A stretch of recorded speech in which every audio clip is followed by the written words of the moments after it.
The following may contain offensive language, adult humor, and or content that some viewers may find offensive. The views and opinions expressed by any one speaker does not explicitly or necessarily reflect or represent those of Mark Radulich or W2M Network.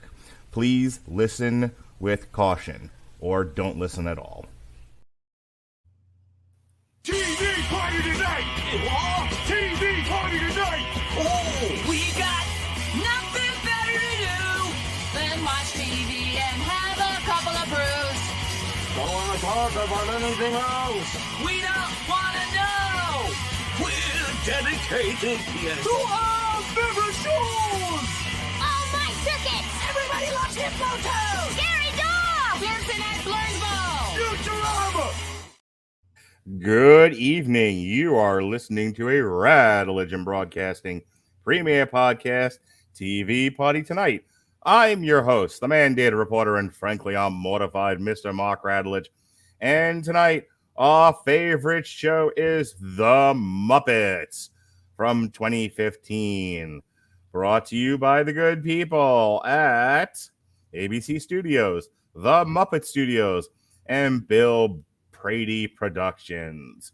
The Muppets is an American sitcom that originally aired on ABC from September 22nd, 2015 to March 1st of 2016. It was co-created by Bill Prady and Bob Kushell. The series was produced by ABC Studios and The Muppet Studios, with Randall Einhorn and Muppet performer Bill Barretta serving as executive producers alongside Prady and Kushell.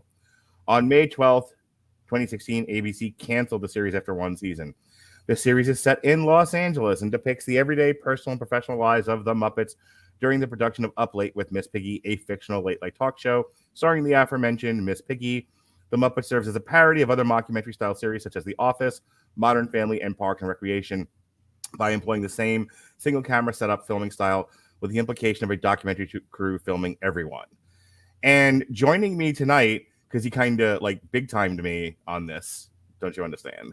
We reviewed the Muppets Mayhem, and there may have been a flippant remark about this show, at which point Dave ran into the room, tripped over himself, knocked over the china set, and said, "I'll review this one with you." And because I will review anything that David wants to review, here he is, folks. Big time, Mr. Big Time himself, David Wright. How do you do, sir? Mark is really downplaying how enthusiastic I was to do this show. Anyway. It's time to start the music. It's time to light the lights. I would never exaggerate. Or sing at the start of a podcast. No, or tell a dick joke or talk about polyamory. None of those things. No, that never happens before. There's like innuendo. We can't even spell that. Exactly. Hey, David, since you insisted, since you held me down, threw me over the pinball machine, and made me do this, why are you here? Don't tell me a very brief cameo. What made you decide to do this? But what made you decide to do this particular series? But also tell me about your history with the Muppets. Well, before we get started, I would just like to say one thing: the microwave wasn't plugged in. I'm so sick of. I am so sick of talking about the stupid microwave and the dinging. I'm guessing you've heard our review. Yeah, I just finished it. I got to the plugs though, but I was just watching a review of the scene. I was like, wait a minute, that microwave had like fallen like 50 stories out of a window. It wouldn't have power. It should not have dinged. The 9-year-old pointed it out. Everyone's pointed it out. I'm so sick of the stupid. Yeah. So that is all I have to say on that topic. But I have to get that out there after listening to everyone else talk about it for a 5-hour podcast. Anyway, back to your original question. Yes. So I wouldn't really say like I'm a diehard Muppets fan, but I've certainly enjoyed them at times in my life. My sister got addicted to the original Muppet movie, so I don't know how many times I've seen that film.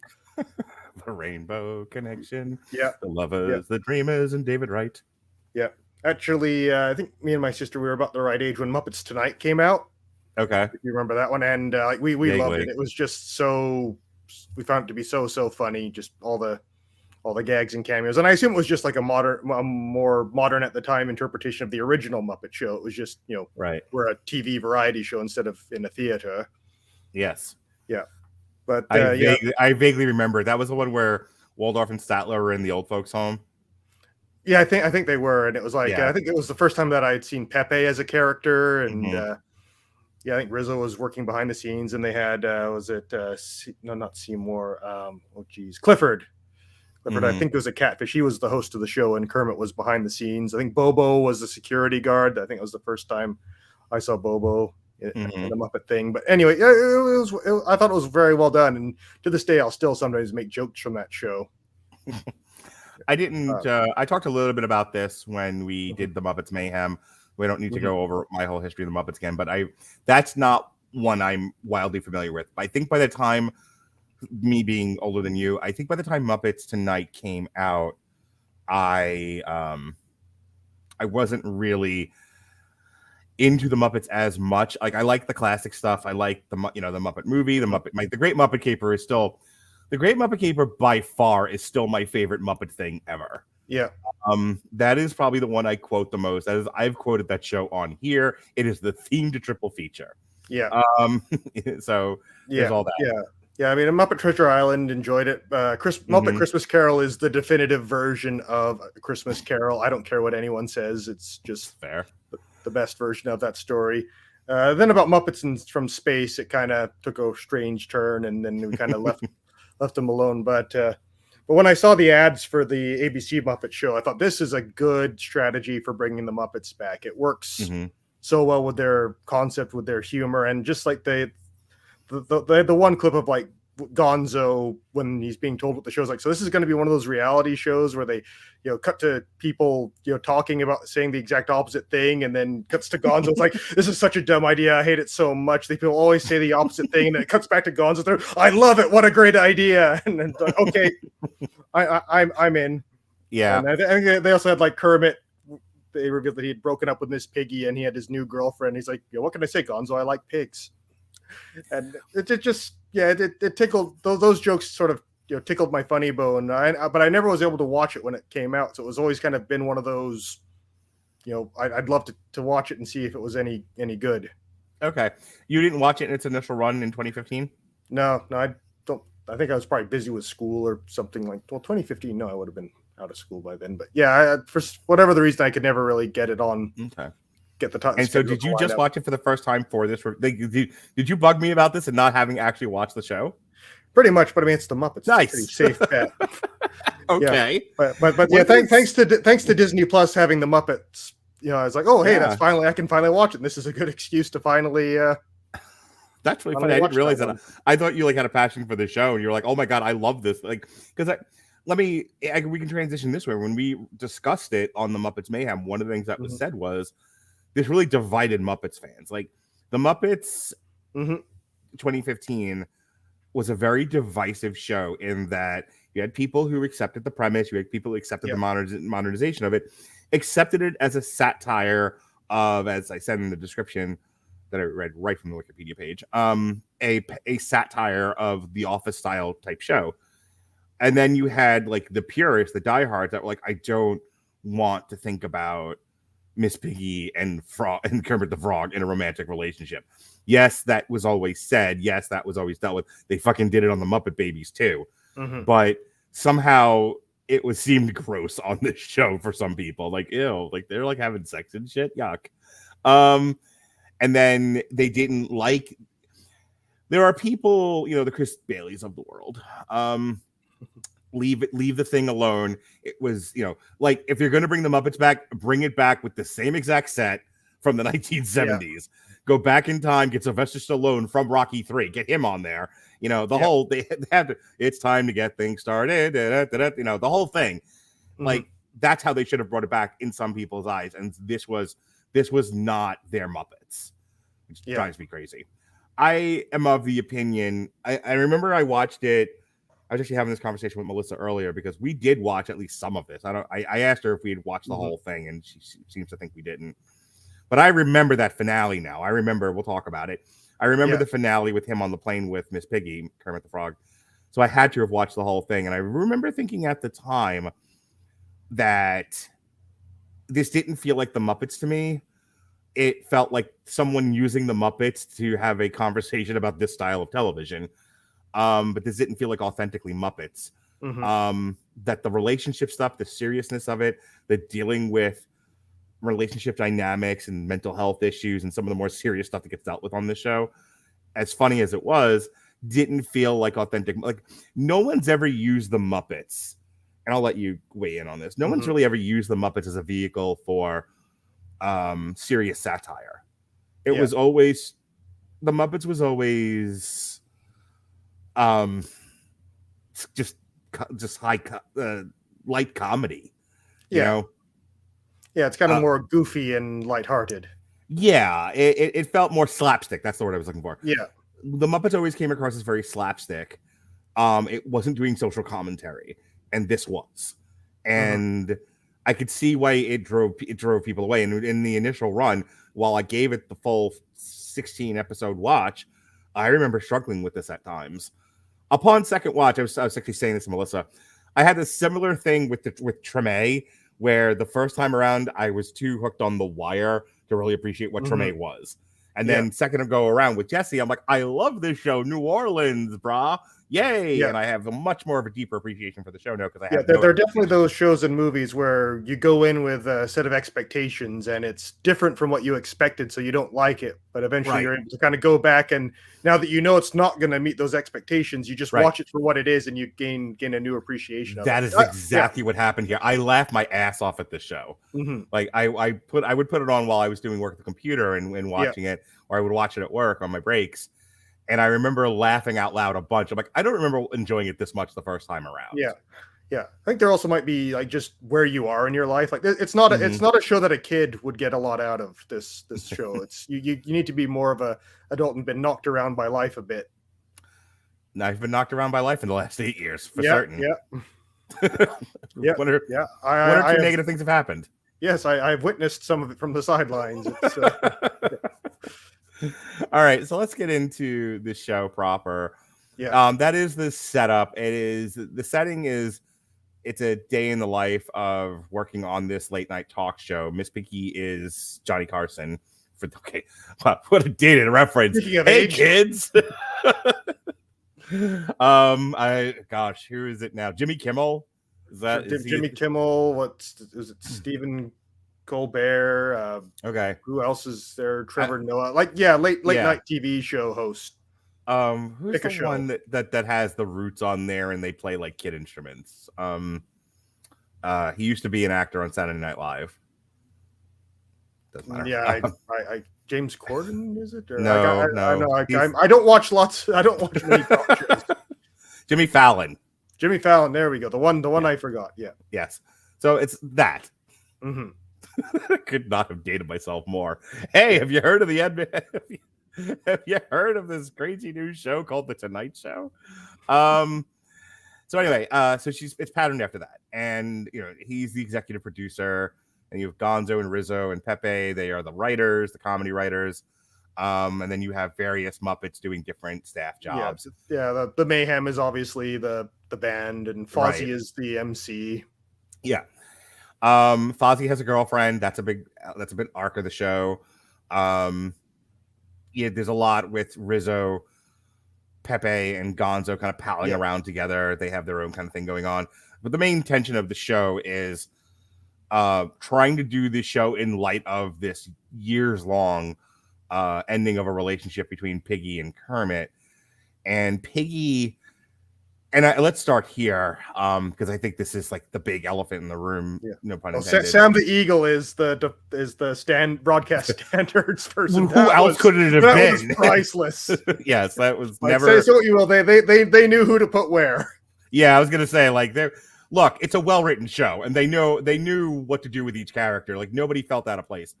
But I do want to talk about Miss Piggy in the start because Miss Piggy had an ego on the original Muppet Show.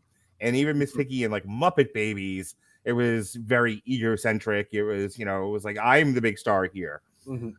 They made her like a full-blown narcissist in this show with like full-blown personality disorder, manipulation, gaslighting, sociopathy. Interesting take on this character, don't you think? Yeah, I mean, I've never really been a big Miss Piggy fan.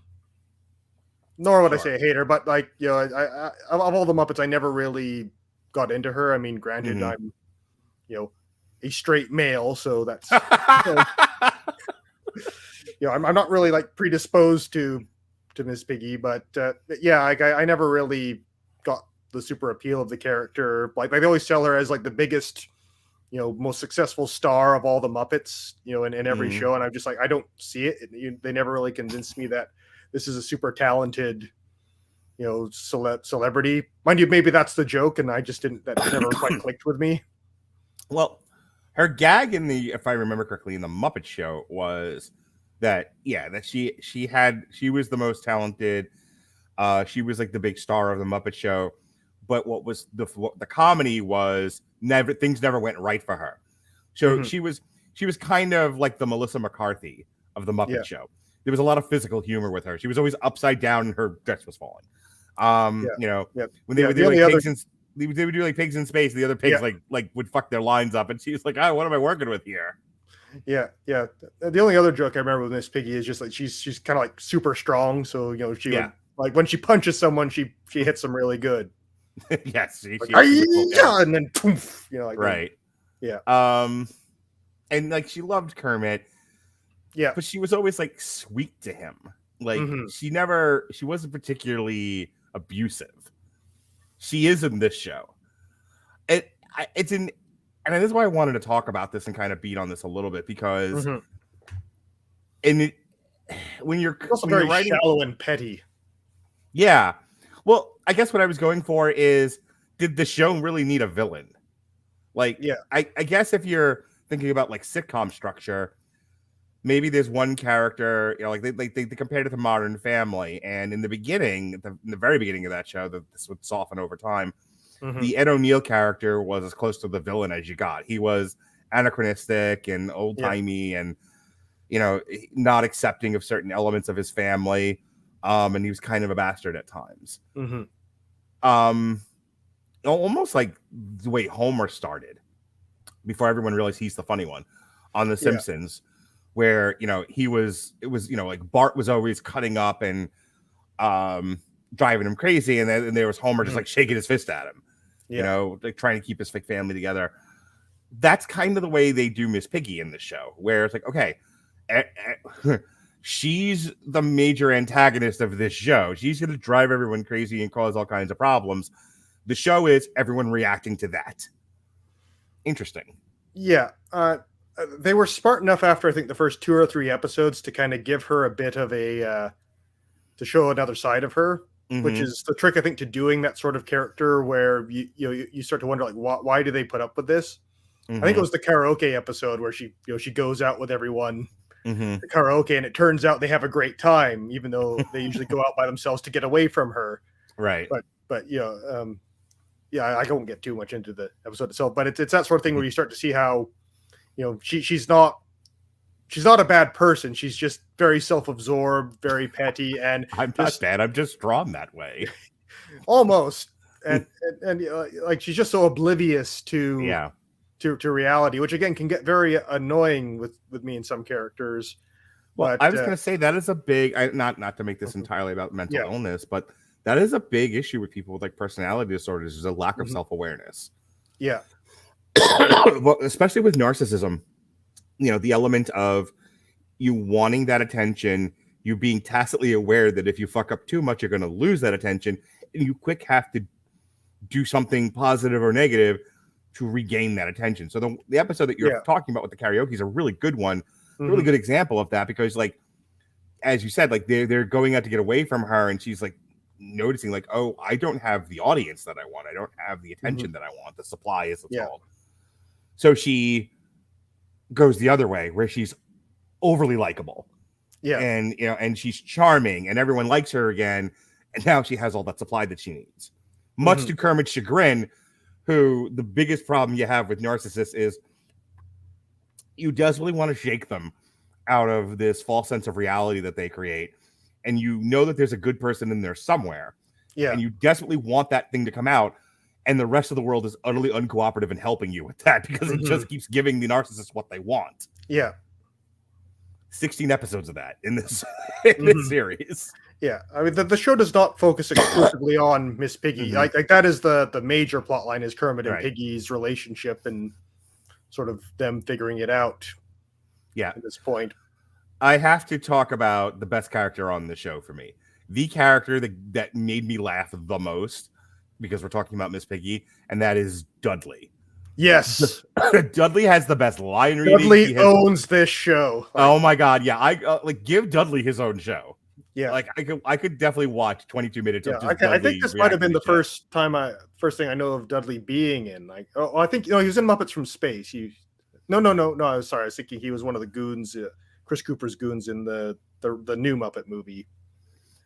Keep going, but I'm gonna look him up because he's like Pepe. He's a newer character. Yeah, he's a newer character, but yeah, I think this was the first one that he was sort of really given at the very least given a character in. Like, I don't think he had a speaking role in anything else. Okay.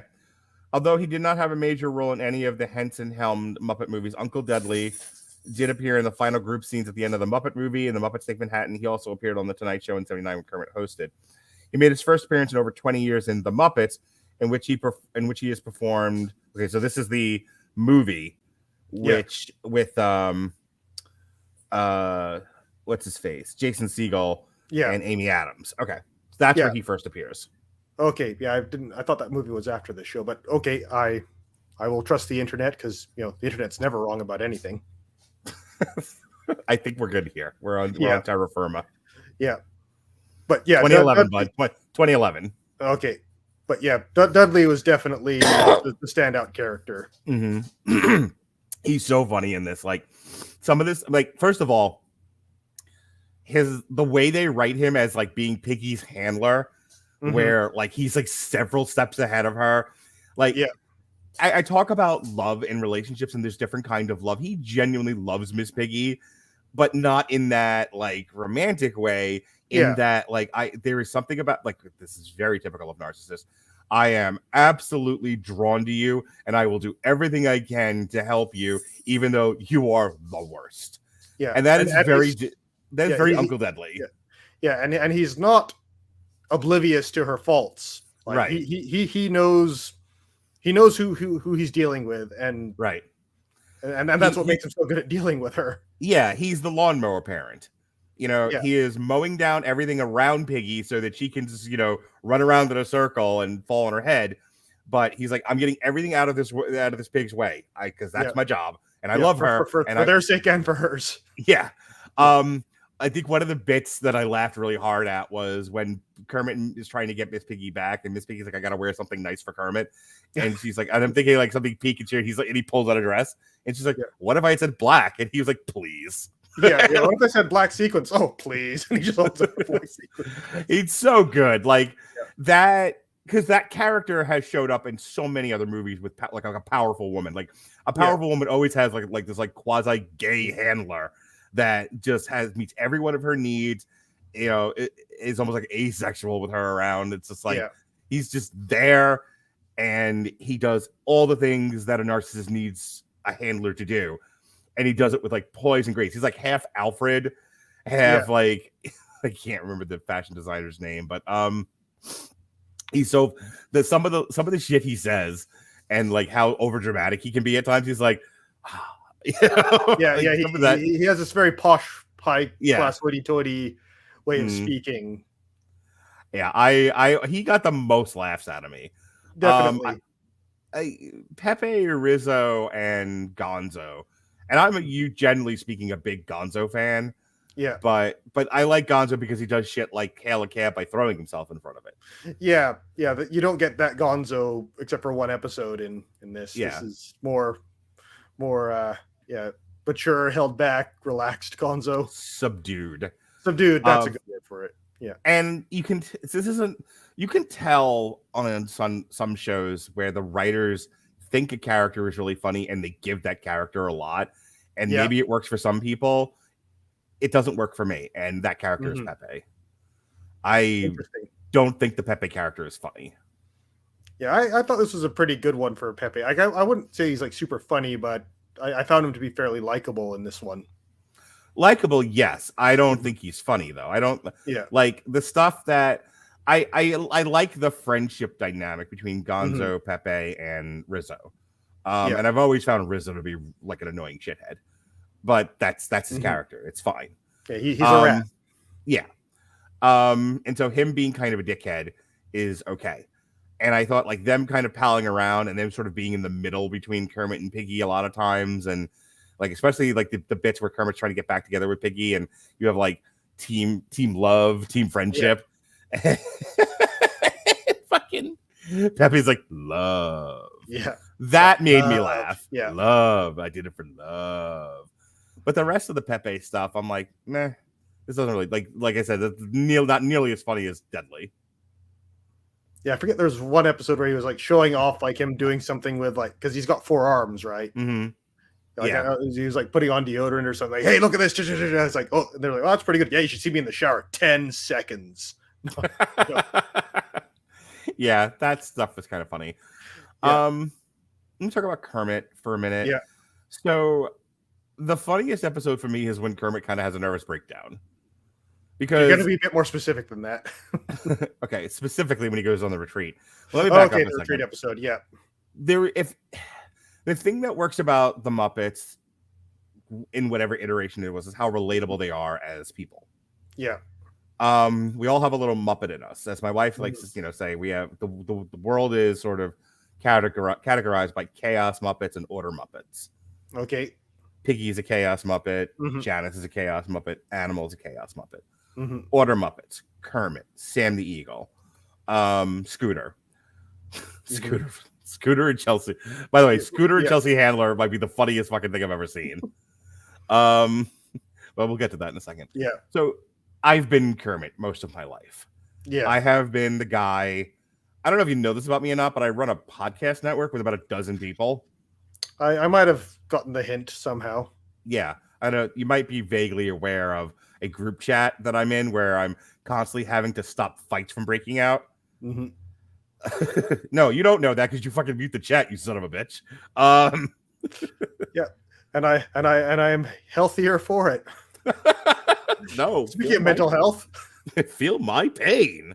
No, yeah. So yes, I have been Kermit. I have desperately tried to hold things together while everything was hot, wet, and on fire and blowing up around me. I have tried to bring impossible people to the point of compromise.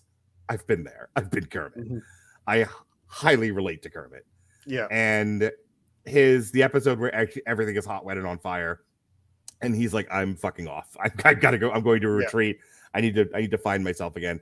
And Jason Bateman's there. Jason Bateman's fucking with him the whole time. Yeah. That is a great episode. Yeah, Kermit's interesting in this one because they made an interesting choice in having him dump Piggy, which you would kind of expect it the other way around with just how how Piggy seems to play the role of the tough one or the dominant one. That she'd be like, I can do better or something like that, or you never do enough for me like that. The problem is if you look at classic narcissism, when you're discarded for good. And in the process of being discarded, you're usually smeared. It's really negative for that person. If they did that, Piggy would have been wholly unlikable. There's no way you can come away in the series and be, if they portray her the way you portray a classic narcissist, there's no fucking way anyone's gonna like Piggy. What you would be doing to Kermit. Yeah. Having Kermit be the one that breaks away from her before being discarded makes it much more interesting because, again, with the classic narcissism stuff, you have Piggy then going, "You can't, what do you mean? You can't leave me. I leave you. No, that's not how this works." And wanting to get back together with him. And now you've got some good dramatic tension. Yeah. Yeah. But like Kermit goes to some dark places in this season. Like the episode, like the episode where Piggy goes to karaoke with them, and then they run into the problem because they end up partying all night, and instead of going to work, she's like, "Oh, just do what I do and don't go until 2 p.m." And then Kermit's like, like no one's done any prep for the show, yet today, like you guys can't do that. It's like, "Oh, but Piggy says it's fine." And then she's like, "Oh, I want to go out with the guys tonight too." And you just he sets it up in her mind that they're too afraid to say no to her because they're just stunned by her brilliance or something like that. And then she she ends up like, "Oh, I'm sorry, I can't do it anymore." And then Kermit just goes in and he's just like, "Oh, I'm so sorry, guys. I don't know how this could have happened." And he turns and he walks on his way out and his back is to everything. You just see this devilish grin come on his face. Yeah. And then they cut to him being interviewed. It's like, manipulation is an art, and I learned from the best. And Piggy, well, she's the best. And it's just like, wow, Kermit, that was Machiavellian there. I was gonna say Kermit's always been sort of the lawful good paragon of virtue, and here they kind of have to write him as a bit of a shithead. Yeah, well, I can understand why, because sure. you have to get the show made, and sometimes that means you have to be a bit of a bastard. You can't always be the nice guy, because then all hell breaks loose. Exactly. Yup. Yeah, but like that was even worse than when he talked about taking his nephew out to a barbecue and how it's good because Piggy's not there and it would be awkward. Well, that's always been the really funny thing about the Muppets is they're people until they need them to be animals. Yeah. And they have the whole thing about Piggy breaks her leg, but she refuses to go to the hospital because growing up on the farm, if you broke your leg and you stopped working, you right. You were hanging from a hook somewhere the next day. And then the show your tail thing. Yeah. Well, I mean, that was obviously them doing a funny PG friendly version of the nip of slip. that. Yeah, I mean, they just had that line from Kermit when he's talking to Pacho, whatever his name is. He's like, I've been in the producer's hot tub. He's like, well, I've been next to the hot tub. There's a lot of bad stories in my family of people getting close to hot water. And I'm like, it's right. like such a funny line, but you're just like, that is dark. Yes. And they did a movie where the villain was Doc Hopper's French fried frog legs, wanting Kermit as a spokesperson. Right. And Kermit looking horrified at the fucking billboard. Yeah, and him not quite realizing. Again, they're people until they need them to be animals. Yeah. But yeah, Kermit has some really funny. Kermit's a little Charlie Brown for me in this series, but he's always kind of been a little Charlie Brown. He's always been like the nicest of nice people, passive and deferential to the point of death until but I think, for the people who's like, this isn't my Muppets. There's a lot of care in this show to make sure that the characters, the setting may be an issue for people, the themes may be an issue for people, but the characterizations are all spot on. With the possible exception of Gonzo, and only because they took him out of the Daredevil thing and they made him just a regular comedy writer. But outside of him, every single one of the characterizations is spot on, going all the way back to the 70s Muppet Show. And Kermit has always been sort of the ringmaster of this three-ring circus at the center, and the show has always been the thing. Nothing is more important than the show. That has been consistent. Even the Muppets Take Manhattan. Yeah. When he breaks up the Muppets for a while, it's to save the show. It's like we have to go our separate ways so that we can come back later and do the show. Yeah. Do the Broadway show. That has always been a central tenet of his character, and they made that the central tenet of this one. So this is very Kermit for me. Playing around also with some of those ideas and maybe sort of extrapolating and evolving him a little bit. But for the most part, that's Kermit. I never once. I think my initial thing with this, and I've gotten over it since then, is the voices don't all track for me. But I've now grown up with the original Bugs Bunny and have had his voice changed several times over the years. Same thing with Mickey Mouse. I'm like, all right, at some point you got to get over this. These fucking people die. These characters live forever. Voice actors don't, sadly. Right. Though AI might be changing that. Keep telling my daughter. Now she wants to be a therapist. Kids change career tracks all the time. Oh, totally. Now, no, you have to be a prompt writer, or what was it, a prompter? Prompter, yeah. Yes. Yeah. Well, I mean, therapist is a backup job, and you'll probably get some good insight for writing something. It doesn't hurt to have a backup, and considering the mental health epidemic, might be not be a bad choice financially. She's not going to lack for clients. All right, so we're about halfway through the review here. I've listed, gone through the main characters and my thoughts about them and some of the themes of the show and some of the more controversial elements. What did you want to bring up and talk about? I mean, we've kind of covered a lot of them already. I Mm-hmm. mean, there's some like cute little moments in the show, like when Fozzie hits Statler with a t-shirt gun and hospitalizes him. Oh, actually, we actually haven't talked about Fozzie and his girlfriend. Yeah. Speaking of like them being animals sometimes, but just to stick to that one episode, like just the, like Fozzie having to do his bit and not having them heckle him, and just that moment of I don't know what to say next. I've never gotten this far in a joke. Yeah, Yes. and even just that, like him going to see him in the hospital and Mm-hmm. still messing with him. But I almost do kind of like that one line where it's like, of everyone, you're the only person who actually came to visit me. But he still totally messes with him. Yeah, he like sends him out to buy a bunch of shit, but he goes back, he's gone. Yeah, he's gone. He's just like has a pillow and under his blanket with like the piece of paper with sucker written on it. Something like that. But yeah. It was kind of funny to just take that relationship in a bit of a different direction for a bit. Mm-hmm. The Fozzie dating was it Denise or something? Something like that.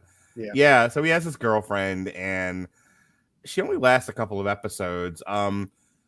Like first he's bringing her around, and Kermit's very overprotective of Fozzie. They're best friends. And he's like, I want to make sure that he's not getting involved with somebody who's going to treat him poorly. And like, he's like accusing her of like cheating at trivia or some shit like that. Oh yeah. That episode that was few in, but yeah. Yep. Which is like, it basically causes briefly for Fozzie and Kermit to like stop being friends for a little bit. It gets resolved by the end of the episode. Yeah. Like most television. Yeah. There's a couple of more bits with the two of them, and then they finally break the two of them up. And the reason why they break them up is because like Fozzie can't take anything seriously. And so it's like kind of like a Taika Waititi Marvel movie. Every serious moment is undercut with a joke. Yeah. And she finally has enough of it. And she's like, this is a relationship going nowhere, doing nothing. You don't take anything seriously. I need to move on. Oddly enough, those jokes that he used, that he was explaining, were actually pretty good. Yes. So there was that episode, and I think because of the mirroring that goes on between Fozzie and his girlfriend and Kermit and Piggy, that's the most interesting stuff of that episode. Yeah. Oh, definitely. They spin it into the Kermit Piggy plot very well. Yeah. I don't really know where they were planning on going with that. If I think they kind of kept it open ended, so maybe next season they would be back together or not. Because I know they ended with like Fozzie realizing if he wanted to keep her, he would fight for her. Right.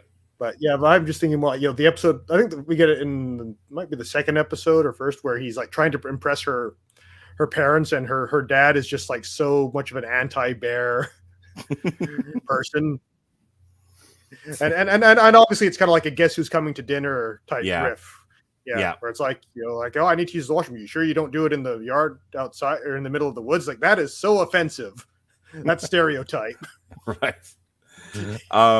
Let's talk about the celebrity guests that are on this. A big element of the original Muppet Show and any other iteration of the Muppets is the real life celebrities and the reverence that they pay, the reverence or disrespect that they pay the Muppets. And the irreverence. Yeah, exactly.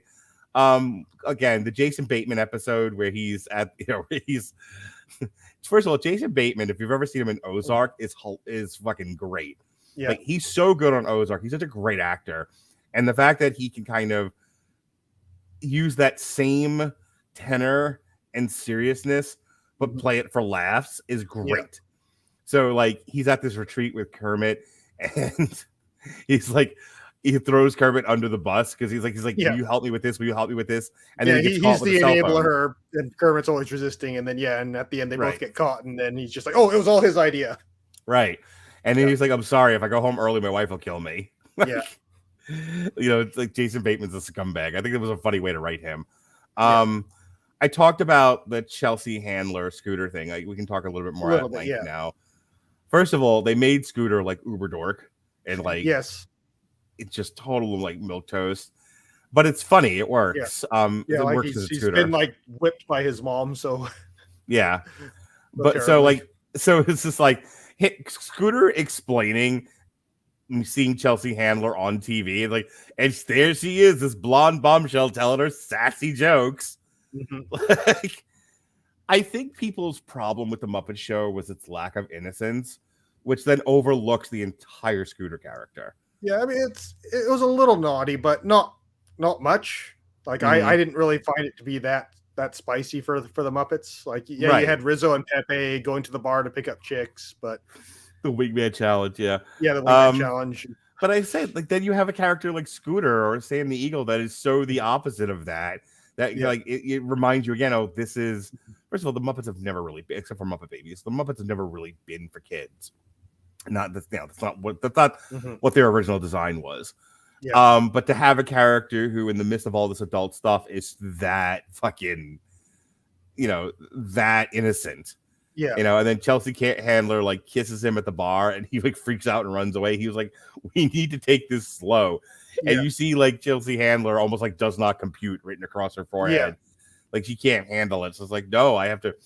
It's an interesting way of writing her, because that's the writers kind of saying there are some people who the only way they know they can keep some women, the only way they know they can keep a man is to throw themselves at them. And that's the way they're writing her in that scene. And there's Scooter going, no, that's way too much. Yeah, well, and different people do relationships at in different ways. Like you'll have those people who are like, my place tonight, first date, or it's not going to work out. And then you'll have they're like, oh, I want to get to know each other, and right, like just as one example. And I could never get that part right. It was always balance between too fast or not fast enough. And I get it. Look, I know somebody who like at the end of coffee is like, okay, sex now. Like, all right, we've known each other for an hour.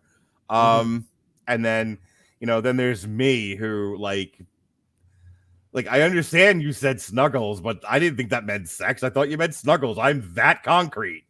Like, you're going to need to be much more explicit with me. In the year of our Lord 2023. He's like, oh, that's so cute. You think come in and have coffee means come in and have coffee. Right. Like, look, man, consent is real. That's me. Look, I'm with you. I'm sure somewhere in the back of my head, I'm like, I think this is what I think it is, but unless, again, it has to be that scene from Family Guy where they've got like the airport guy like waving Brian in. Just about. It's like, can I get just like a sign, like a literal sign, telling me what you are? It's like I don't mind what's on the sign. I just want to know so I know what I'm expected to do here. Like, look, I really don't want to do the wrong thing here, because you said cuddles, and I'm not. That's not sex. Ask anyone who literally meant cuddles, or the people that do that professionally. There are professional cuddlers, David. You could be a professional cuddler if you wanted to, like a paid cuddler. It's not sexual. I don't know. I think my wife might have issues with that. Look, that's your problem. I'm just saying it's a side hustle. So are there any other celebrity appearances on this? Like, the other one for me was Jack White. Jack White, like, talking to Kermit about like if you want to be with her, go be with her. Like, don't listen to anyone else. Listen to what's in your heart. And then they go back and he goes back for Piggy. And but by that point, it's almost like things Piggy have gotten out of control. Well, that, and I think everyone has told Piggy that almost like it was like Kermit like felt obligated to or something along those lines. Yeah. And Piggy's like, oh, fuck this. And like goes to Thailand. And then Kermit goes after her. But I like the guest appearance, is what I'm saying. Yeah, I wasn't super into the guest appearances because I think they were like, I'm doing a very brief cameo sort of thing. Whereas I think if you look at things like, the Muppet Show or Muppets Tonight, where they actually like have that guest star as the guest star, and they just do silly, funny things with them. Oh my God, the stuff they did with Mindy Kaling was fantastic, though. Yeah. Like they have her sing. Got a lot more. Yeah, and she's terrible. And then every time they try to get her to not sing, she's like, "No, I'm awesome." Like, the band's terrible. Or they try to get her to do the comedy sketch, and they're like, "Okay, well, I guess we'll just have to cut the sketch then because I'm singing." Like, yeah. No, that was good, but I miss stuff like Pierce Brosnan dressed as a giant lobster fighting crustacean themed terrorists while Johnny B. Armour sings a James Bond knockoff song, like or Elton John in a duck suit or whatever. Where they're just sort of have fun being goofy and getting these celebrities to kind of do stuff that they they'd never do before. Like on Muppets Tonight, they had this gag where like Pepe was teamed up with an elephant named Seymour, and they're always trying to like get their act together. Like, they had this song, I'm Seymour, I'm Pepe, we're two of a kind, and then they could never really get the end of it. And they had like Snoop Dogg on. It's like, no, you need to like street this up. So like instead of saying house, say like crib, and then he like starts getting them to just like do like jive talking, and it's just funny, and it's just played totally straight, like. Reminds me of the Emmett Otter's Jugman Christmas, where at the talent show they have the two people, being a horse, and so the one person at the front of the horse, one person at the back of the horse, and they're trying to make the horse dance, and they spin in opposite directions. Yeah, but like Muppets Mayhem, I thought did a much better job with its celebrity cameos. Like, even though I'm not all up on the latest music personalities, David Wright doesn't do the hippity hop. Pretty much. But like I still got the joke. Like, they had a lot of fun with those characters, and how they would relate to the mayhem. And whenever you have Weird Al basically come in as basically God, like I can't fault you for that. Right. All right. I guess the only other thing for me to talk about is the conclusion of the show. Sure. They've spent the entire 16 episodes, as we said at the beginning, they've already broken up. Kermit's got a new girlfriend. It's a very, Southern, like a normal pig. But the tragedy of that relationship is that she tries and she tries and she tries, and she's better for Kermit than Piggy ever could be. But Kermit and Piggy have, tell me if this sounds familiar.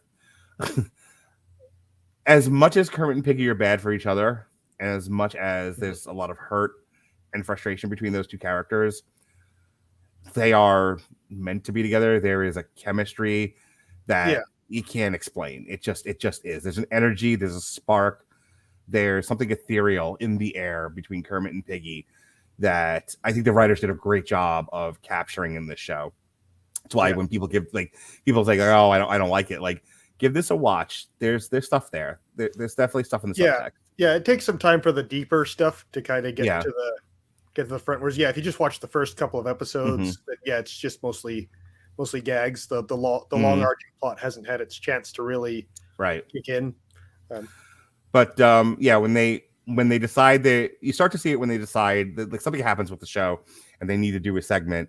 And they're like, well, let's just do, like, they don't have a musical guest or something like that. Yeah. And so they decided to do one of their old songs. And, like, I felt it through the TV. And like I said, I had it on my monitor while I was doing work on my computer. And I could, like, ooh, like, I felt that. You ever see some people, they're just bad for each other, but you can't deny they have an energy between them. Yeah. Now, to be the new girlfriend, to know that you don't have that connection with someone that you love, that you are running up the down staircase, you are shoveling shit against the tide, you are trying so hard to be the right person for that person. Yeah. And you're just not. And it's like, and then she breaks up with Kermit.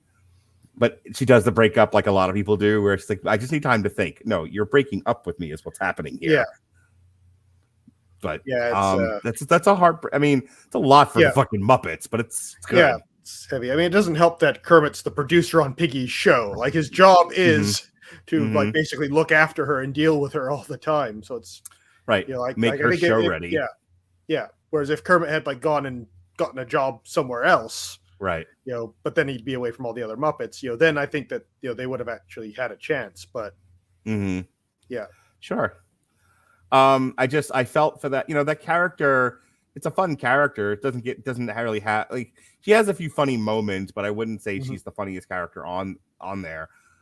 No. Where she shines is in that moment of like, I'm never going to be Miss Piggy for you.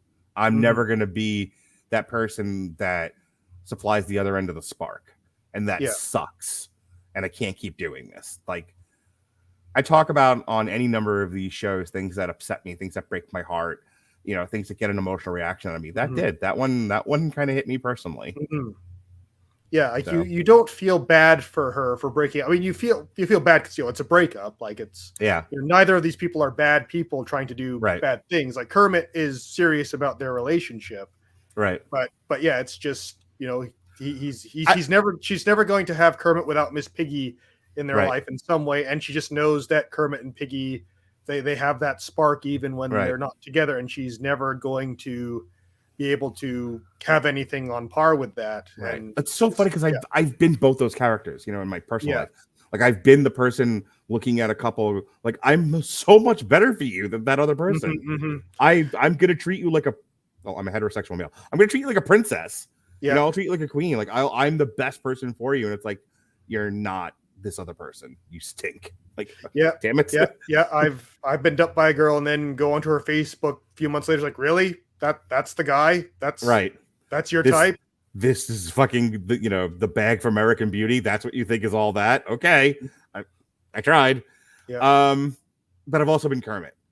And I've been the guy where the girl is breaking up with you, and you're like, why? I've done nothing to you. Yeah. I can tell you're in love with somebody else, but I'm dating you. I'm doing everything for you. I'm here with you. I'm trying with you. Yeah, but I can see you're still not over your ex, and I don't want to do this anymore. And it's like, one of the worst feelings is to be broken up with when you haven't actually done anything wrong, and someone's just doing a lot of interpretation and projecting.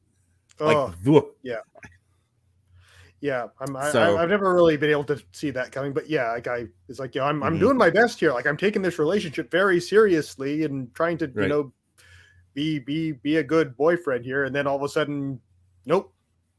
Yep. And it's like, okay, I'm like, I don't know, like anyway, it's be here for another hour talking about that. Yeah, that's a whole other podcast, and I'm not really sure I want to go through my dating history in a No. We're here to talk about Muppets. All I'll say is if you're out there listening and you're in a frustrating place, just it sucks, but you will eventually find someone where it does click with. And I think more to the point, if you're in a situation where you're like, I feel alone, I don't feel like anyone's going through my struggle, watch the Muppets because Kermit does. So well, I thought you were going to go in a very different direction than that, but okay, that works. I'm trying to keep on task. Appreciate it. So Kermit kind of hems and haws and goes back and forth, and eventually he decides, you're right, the universe is telling me I should be with Miss Piggy. The universe is telling me I should tolerate this narcissist and I should get back in this toxic relationship because and they kind of like tell Piggy, they give her all the wrong information, like the whole thing, like, we decided based on a coin flip, and that's what it was. It sounds bad, but then when you had Rolf explaining it on the to the camera or in the interview, he's like, look, like if he likes her and he gets heads, like date her again, he'll be happy and he'll go for it. If he doesn't like it, and if he gets tails and he still likes her, then he'll ask for 2 out of 3. Like the flipping the coin doesn't matter. It's how he reacts to it that shows what his actual real feelings are. Yeah. So the conclusion is Miss Piggy feels like she's been disrespected and that Kermit doesn't really love her, and she can't go through a second. She was willing to give Kermit another chance after having, after being discarded before the discard happened. Yeah. She was like, all right, I'm going to give this another go because I love Kermit too. And then she finds out that it's a coin flip and some other stuff. And she's like, fuck this. Like, I'm out. I can't go through this again.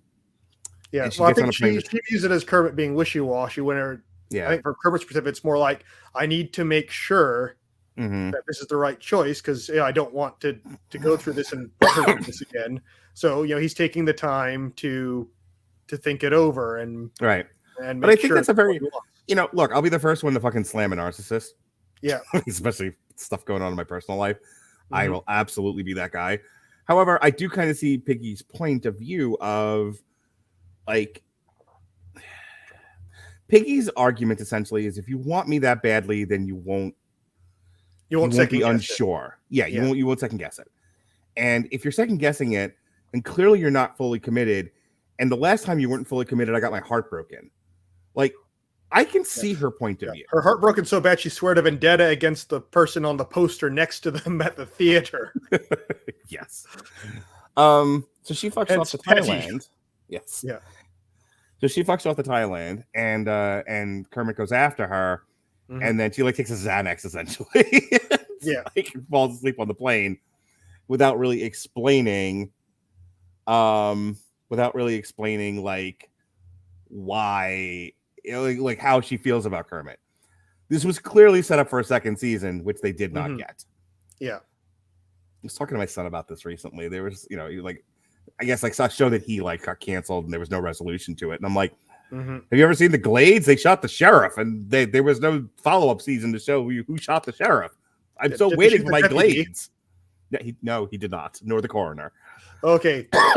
Just making sure. But I was talking about that with Jesse too, where it was like they just fucking end some seasons of television. You have no idea. Yeah. Stuff is unresolved and it just ends. They think they're coming back for another season and they don't. Or someone gets moved on to a different movie project and it gets rebooted or rewritten. Like, we're never going to get Bryan Singer's X-Men 3. I can and eventually you have to accept that, that's not happening. We're never going to see where that franchise was going. Instead, we got Brett Ratner and anyway. Brett Ratner, oi. Yeah.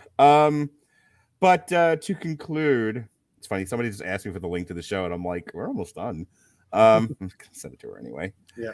But that's really all I got. So I'll give you the final word here before I say, if you're one of these people who was like, this is not my Muppets, you are missing out on a very well written show. This show is funny.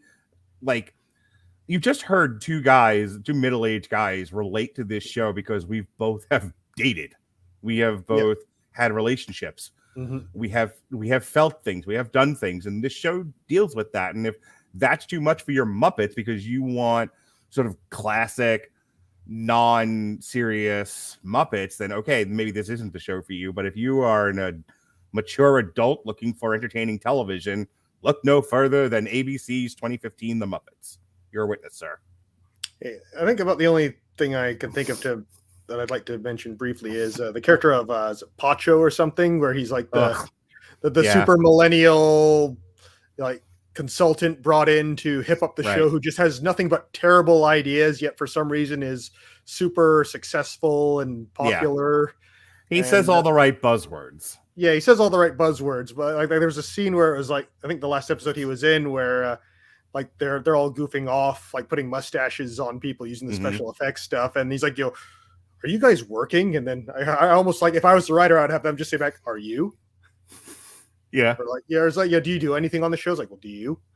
But that's my sense of humor, folks. But right. But I find it kind of fun that they end up having to like steal his phone and lock him in a dressing room for the whole episode. Guys, well, it's so funny because, like, again, sometimes the Muppets are like cutting edge fucking comedy and satire, and sometimes the Muppets, it's kind of like sometimes they're people and sometimes they're animals.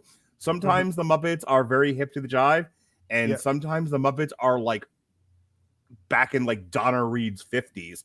So there's an innocence to them that is Scooter level. Yeah, but it's all of them, even the ones that are more like hip and normal. So like at one point they have him like locked in the green room or whatever, and one of them goes, I think it was Rizzo, was like, "Hey guys, I don't know if you know this or not." Something I would say, being sarcastic. Yeah. I don't know if you know this or not, but what we're doing might be considered kidnapping. Yeah. And they're like shocked, like, not us, not the Muppets. Yeah. No, it's totally what you did. Yeah. But I like the bit where like they have Sweetums goes in because he's assigned to guard. Right. And he's just like, "So tell me about yourself." And then he like, and then in the end they end up getting the way they get away with it is they help him reconnect with his estranged father. And it was one of those deals where, what did I see recently where it was like they're gonna cut to, I just saw No Hard Feelings, and there's a scene where the kid sings Man Eater to Jennifer Lawrence, and it's a sweet, romantic, lovely scene. It is everything you would think it would be. It is the scene in which Jennifer Lawrence sees him for the first time after seeing him as an opportunity to get a car and save her house. Now she sees him, It's the scene in the movie where he transitions from a thing to a person. Yeah. And I'm like, and they're gonna do the thing where she can't handle it and runs the fuck out of the room. They're gonna close up on him, and he's going, she's a man eater, and he's gonna stop playing, and the crowd is gonna roar, and he's gonna feel seen and heard and loved for the first time in his entire life, and they're gonna cut to an empty chair. Yeah. And Jennifer Lawrence, they did not do that. She's there, and the whole other thing that happens. Yeah. And it was kind of, so I'm relating that to the Pacho thing of they give him the phone, and like I was waiting for the gag to be that wasn't really his dad. Pacho's fucking with them. Like it was not going to be what it really was. And then it was like, nope, they didn't go for it. It was like, yeah, I'm going to go run the family store. Bye. He just fucks off. Yeah. Yeah. And then just like, it's like you said in the Mayhem review that, the Muppets just make everything better. Like, they don't like crush him or destroy him or out him or anything. They just like, we reconnected you with your dad, and we sort of solved this, long-standing psychological problem in your life, and he's happy. Like he runs out just happy and like fulfilled as a person. Like the Muppets are like guardian angels. It's like, was it like Yolanda, the new assistant character, where like they realize like she has everyone as her secret Santa for that year because she didn't get any presents the previous year, and when they all finally figure it out, and they're like, well, who was her secret Santa last year? And they're all like looking, it was like, oh, we forgot her last year.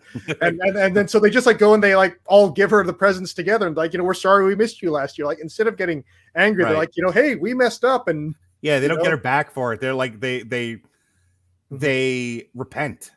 Yeah, which I think is great. Yeah, like I like that there's still that sort of lighthearted, sort of happy, good-naturedness to the Muppets, even if they do kind of get a little dark at times.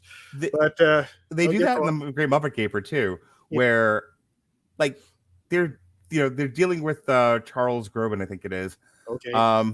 And he's a diamond thief, and they're gonna and Miss Piggy's in jail. They're gonna steal a diamond. This is a problem. Yeah. They have to fix this. The Muppets have to save the day, and everyone's like, I gotta dry my hair. Like literally, one of them says that. Like I don't have time for this. Like every single one of the Muppets is like trying to fuck off. Like they don't want to deal with it. And Fozzie shames everybody in the room, literally going, "Shame on you." And to your point, like Pops, I feel like 2 cents.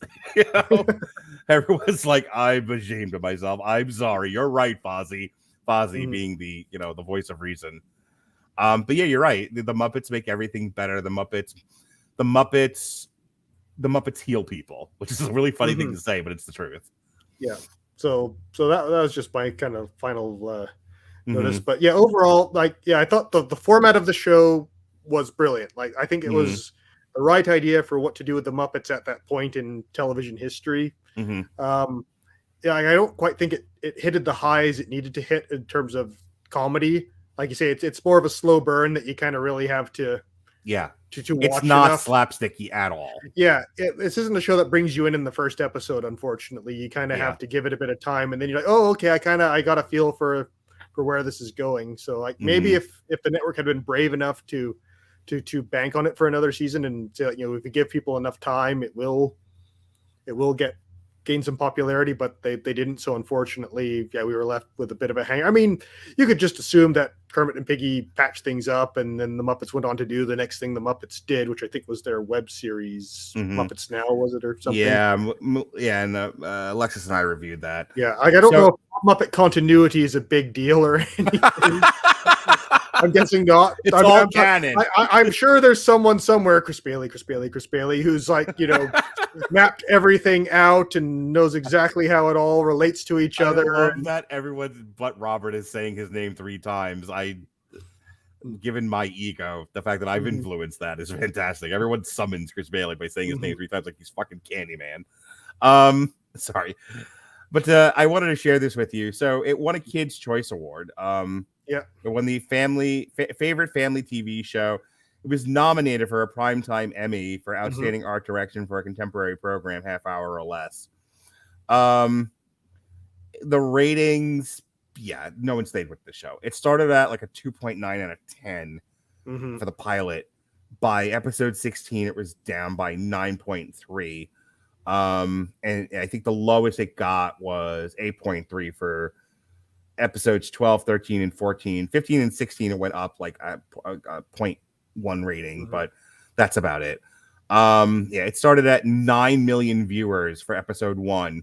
By the time it got to episode 16, we were down to 2.73. Yeah. And there was actually the lowest viewers in millions was 2.45 for episode 13. So, part of it was people just lost interest in the show. I mean, you do enough of these reviews and you do enough analysis of television, almost every show, like the ratings decline over time. People lose interest, people move on. But you decline too much, becomes a problem. I don't know what it was up against. There could be so many things, but I wanted to read this to you and get your reaction to it, and then we'll get out of here. Sure. The group 1 Million Moms, an offshoot of the American Family Association, began protesting the Muppets, citing it as unsuitable for family viewing, and calling for boycotts against it immediately after ABC picked it up, long before the series debuted. The Muppets later parodied 1 Million Moms, critiquing the 12th episode of Tale of Two Piggies as 1 Million Angry Parents Association, represented by 3 protesters. The Parents Television Council also criticized the series for not meeting family viewing guidelines and suggested a boycott based on the mockumentary format of the series, including mentions of plastic surgery, inside business language being used in a crude manner, and the Muppets in a bar consuming alcoholic beverages. I don't know. Define family viewing at primetime television. Yeah, as with most activist puritanical things, it's like, well, show me an example of something that you do like. Well, not even so much that. Up until the ages of 7 or 8, my kids are in bed by 8 o'clock. They're 9 and 12 now, and on a school night, they're in bed by 9. They weren't watching the fucking Muppets. Is my point.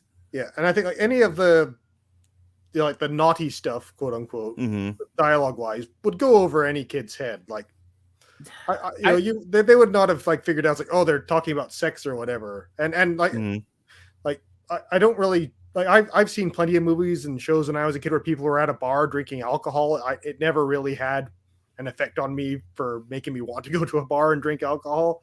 Like, I don't think that's how you get kids into alcohol. Like, I know people with elementary school age children, they're not watching primetime television at 8 o'clock. And if they are well aware of the shit that's in the show.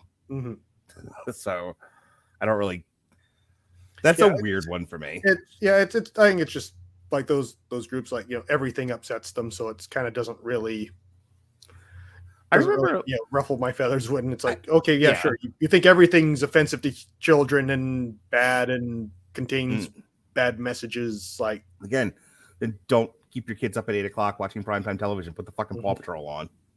Like, I don't know what to tell you. Okay, so I know who this person is, but she wrote Angel Kisses 9292. A lot of kid shows have sexual jokes nowadays. Fucking, have you watched Bluey? Because apparently that deals with all kinds of shit. And that is one of the best, I've been told, that is one of the best television shows for kids, like, on TV right now. People, like, I know I went to a party with adults in a certain community for adults. And we were all talking, and I got a lecture from 3 different adult middle-aged women telling me how great Bluey is. So, I've heard good things too. Again, it's not really in the circles that I I travel in, but even some word of mouth has gotten across the internet to me too. That apparently that is like the kids show to watch. That isn't like horrible for parents to watch or it's not headache inducing. But I've been that where I've like looked at shows from my childhood or things that I watched as a kid and like, so, oh wow, like, I didn't know, when I was a kid, I didn't realize what that really meant or how that could have been interpreted, but it's fine, I remember when I was a kid, like I said, when I was a kid, the Muppet Show was on after 8 o'clock at night. If I watched it, because I was allowed to stay up that late, and my parent, I can't use myself as a great model for this. I was allowed to watch rated R movies when I was like fucking 5. So like, I'm not the one, but like for people who actually, watch what their kids watch. I don't know. Like, you would have to use the word puritanical you would have to be the most conservative and puritanical of parents to look at the Muppet, this version of the Muppets, and be like, not for my kid. Or that's fine, but then like don't. ABC, Disney, and Jim Henson's Productions doesn't owe you a show for your kids at 8:00 at night. You put, if Muppet Babies had them like fucking in the nursery, that'd be one thing. That was a cartoon on Saturday mornings for children. And a primetime Muppet show, they can do what they want. And she says, I love Bluey. Good. I'm glad. Yeah, I mean, I have nothing bad to say about it. All right. If that's it, then that is our review of the Muppets. So I was glad we got a chance to talk about this. This was a fun conversation. I told you before we started we were going to call it the ring and just kind of shoot the shit back and forth. So I had a good time talking about this with you, Dave. Yeah, no, it was a good show, worth a look and worth having a bit of a chat about. It's kind of nice to find these little gems. Yes. All right. When are you? I got to put your name and stuff because like I know you're coming back before fucking Dune. Strange New Worlds, I think, is the next big thing. Okay, so David Wright will be back for Strange New World Season 1, and that'll be August 21st. There we go. And because scheduling is an art form, he'll be back in October for Season 2. October got 23rd. A bit of time. Yes. So August 21st, and then skip a month, and then we're back October 23rd for Strange New Worlds. He will be on for our Dune review, which will be November 7th. Is there anything else you're going to make yourself available for? I think I might talk to Alexis about getting on for a Hell of a Boss whenever they do that next. Okay, I thought you were going to say Secret Invasion. I was like, yeah, good luck with that. I've heard that show sucks. I have thought about definitely maybe entertaining the idea possibly of being on for Ahsoka, which I'm sure you will too, because you're like one of them Star Wars nuts. Yeah, I'll definitely be checking out Ahsoka when it comes out. I'm interested. I like Rosario Dawson. Everything she does is wonderful. She's like a Muppet. She just makes everything better. I will. And I liked her as Ahsoka on The Mandalorian. So I'm willing to give this a shot. They fucking burned me with Obi-Wan, as you know. You were on that review where I had a meltdown. Yeah. And I have not yet watched Andor. So I'm gonna give Ahsoka a shot. Yeah. I'm telling you, my relationship to Star Wars is tenuous at best. It hurt me. I was Miss Piggy in that relationship, and it, or rather, I was Kermit in that relationship. It fucking hurt me, and I had to walk away from Star Wars. And now Star Wars is like, come back. Here's Rosario Dawson and Ahsoka cosplay. Okay, we'll see. Yeah. Andor's it's a slow burn, but it does pick up towards the end. So I'd say it's like how much are you willing to sit through 8 episodes of watching the Star Wars equivalent of people doing their taxes, and then finally there's a jailbreak and things are fun and exciting again. Dave, I am busy. I have Ted Lasso to watch. I have The Idol to watch. Look, I have The Idol to watch, people. I don't have time for these stupid Star Wars shows for children. I have to watch terrible sex shows like The Idol. And drive Robert Winfrey to insanity. I got Ted Lasso to watch. I got David Simon stuff. I got your show. I got Strange New Worlds to watch. I got Black Mirror. I got Winning Time Season 2, whether Jason likes it or not. I got Only Murders in the Building, don't you understand? And then so I'm busy. Yeah, we'll see. Not promising I'm gonna be on or I'm even gonna watch Ahsoka, but it's on my mind. I'm thinking about it. I might get back together with Star Wars. All right. Things I'm actually doing and not daintily joking about. This week we did the last of our queer cinema surveys. We did Far From Heaven, American Beauty and the Kids Are All Right. Prior to that, we did Boys Don't Cry, Ed Wood, and Gia, and we kicked off Pride Month with the Trash Trilogy, which was a deep dive into John Waters movies. We looked at him, we looked at Divine, we looked at Pink Flamingo, Female Trouble, and Desperate Living. If you're into queer cinema and you want to check those out, it's a very lively conversations I have with Sean Comer. David once made a joke about the art of the Radulich and Broadcasting Network podcast is to fight for your time. fight to be heard. Ever watch me and Sean do a podcast? It's almost a fist fight. Trying to, we have a lot to say. So we had a good conversation, lots of discussions about that particular community and film. So give this a shot. On Tuesday, we finally got around, as Jason, who are you? David talked about at the beginning of the show. We finally reviewed The Flash, and Robert spent 20 million hours discussing why, if you like the Flash movie, you're a bad person. Give that a listen. It's it's warm. It's inviting. What'd you think of that, by the way? His rant that he went on. Everyone's entitled to their opinion. And, how very political of you. Well, it's like I can understand where he's coming from on some of those things, and and a lot of it is like the art from the artist, and like if you support a thing, does that mean you support some of the bad practices behind that thing? And and like my position is that that's a very sort of individual question to answer. Like we all have our own different stance on that, and again, like it's too long to get into in depth here, but everyone's it's like everyone's entitled to express their particular opinion. I mean, I imagine you're just doing like the 15 seconds forward thing. Like, is this still going? Why?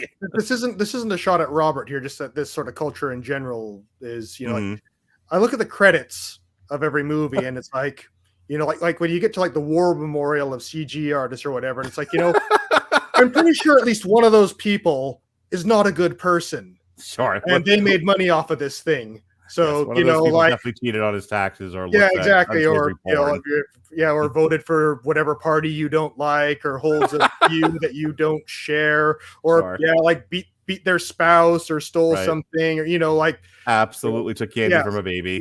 So like like how come it's only like the stars or the writers or owners of the IP, like they're the ones like, oh, this person was terrible, so now we have to hate the whole thing. It's like like I'm pretty sure more than one person who worked on any of the things that you enjoy in life has probably done something really shitty that you don't approve of. And do we have to, every time we talk about a piece of art, say like, okay, Tim Smith, the best grip, apparently he is has been charged with spousal battery, and Jenny Wu, who was the 376 CG animator, she cheated on her husband, and like check their individual Twitter feeds, make sure they're pure. Like I think just and again, this is all an individual thing, but it's just kind of how come like if it's just the star or the director or something, then we get all up in arms. But they get a thank God I'm a best boy, I can bless all the children. Basically. Not quite that way, but you get the gist of my point. And I do. And again, this is just and that's a general just this culture sort of thing. This wasn't directed at any one individual. I get it. All right, so today the good boys over at Movies That Don't Suck and Some That Do did their flamin' hot review and Transformers Rise of the Beast. To Saturday, it's Everyone Loves a Bad Guy Saturdays. It's back. Robert and Pat are looking at, this is an old show, by the way, for those who don't know, but this is a canned ham where they looked at Roddy Piper, Metal Hammer of Doom Sundays, getting the Wayback Machine to 2014, where apparently I was on another exodus of some kind. I was away. And Robert Cooper and Jesse Starcher reviewed Orange Goblin, Back from the Abyss. Next week in the year of our Lord, 2023, July 4th week, on Monday, a special edition of Damn You Hollywood. After I get home from swimming, we'll be reviewing Indiana Jones and the Dial of Destiny. And then before you go look at fireworks, before you grill hot dogs, before you celebrate freedom on Independence Day, God damn it, pal, before you watch Independence Day as a yearly tradition, myself and Evan Bevan, some language, good to his mother, he and I will be doing a comic strip for The Losers. We're going to read the book. We're going to watch the movie. We're going to compare them. We're going to contrast them. And then we're going to blow shit up. In theory, if I get this done in time, not Siri, in theory, Wednesday, July 5th, we'll be re-airing our 1991 Avengers Arcade alternative commentary. I have a whole bunch of these like Metal Hammer of Doom extras I did back in the day with Jesse, where we used to have fun on this network. I'm going to start airing some of those. So check out me and Jesse and a bunch of others yelling, "Why should it goes well?" at each other, because that was fun back then. Good old 1991 Avengers. Remember that game, David? 1991 Avengers. I don't think so. Why should it goes well? Anyway, yeah, I was in that market at the time. I guess the movies that don't suck, guys, are off a week, so no show from them July 6th. But I'm gonna re-air my Bellator 237 Fedor versus Rampage. God, Rampage was fat. So that's a fun commentary that we did, and then we're gonna start gearing up for. Oh, and then the July 7th is our alternative comment. I'm not going to read the original name of this because I have to change it. But we did a couple of commentaries for just a few different Tommy Morrison fights, which now has an unfortunate old name that I have to change. So that'll be up to the 7th. And then we start giving it for Mission Impossible with a 2-part Long Road to Ruin from back in the day. Part 1 is the first 2 movies. Part 2 is the second 2 movies. All right, and that's it for me. You heard about what's going on with David. Is there anything else you want to plug, Dave, before we go? No, that's pretty much it. All right. Well, now that we've gotten things started, it's time to end the show. Good night, everybody. For David Wright, I'm Mark Radulich. This has been our review of the Muppets. Be well, be safe, and behave.